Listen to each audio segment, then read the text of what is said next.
This is the opening pages of it. It's called This Plague of Souls. And it was written, you know, like many another book of my books. I started this 6-7 years ago. So this is the first 3 or 4 pages. It's in 3 or 4 sections, and the first section is called Country Feedback. So I'm going to read the opening 3 pages of it. Opening the door and crossing the threshold in the dark triggers the phone in Neelan's pocket. He lowers the bag to the floor and looks at the screen. It's not a number he recognises. The side of his head is bathed in the forensic glow of the screen light. Yes, Neelan, you're back. Hello.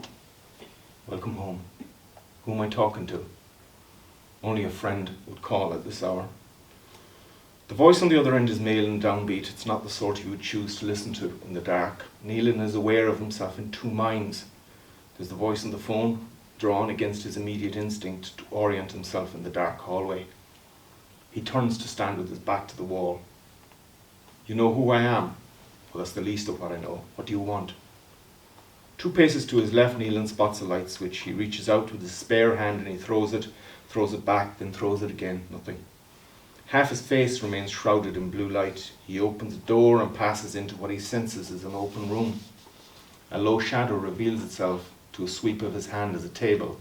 He draws out a chair, takes the rest of the phone call, sitting in the dark.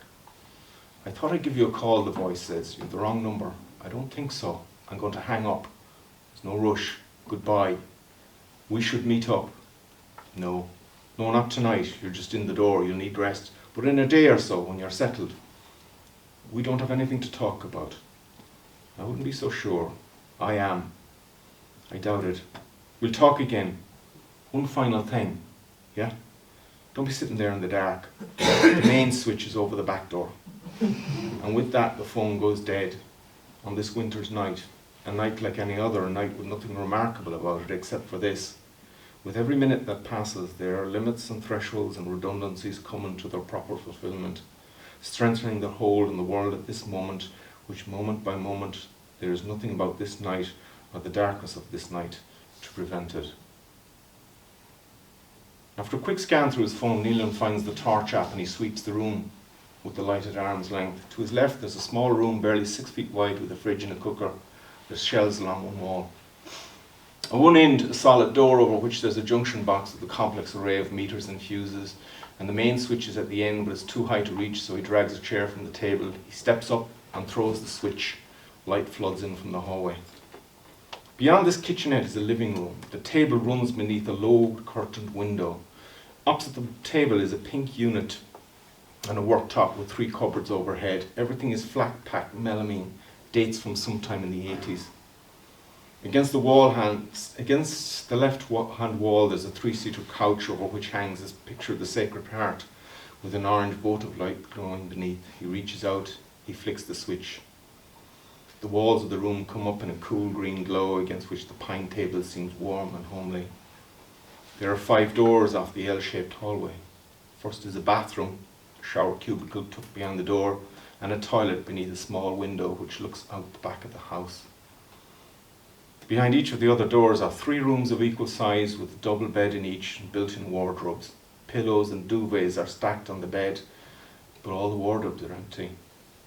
Back into the hall. Inside the front door is a sitting room where a laminate floor runs to a marble fireplace with a low mantelpiece. To the left and right of the chimney breast, empty bookshelves reach up to the ceiling. In the middle of the floor is a single armchair angled towards the television. Its covering makes it an obvious partner to the couch in the kitchen. Empty and all as the house is, though, it still speaks of a family life. It has that residual hum and bustle. It feels clean and has been carefully maintained. This is not the raw cleanliness of a last-minute blitz before visitors arrive, but the ongoing effort which keeps it presentable to any sudden need. Neelan becomes aware of a low vibration through the house, and he stands listening for a moment. He lowers his hand to the radiator and he finds that the heat has come on and the house is beginning to warm up.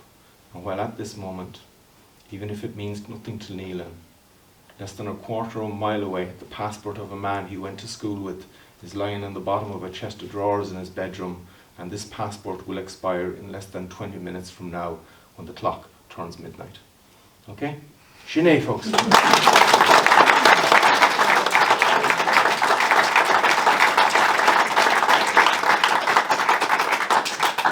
As I said, I can't tell you much more about it.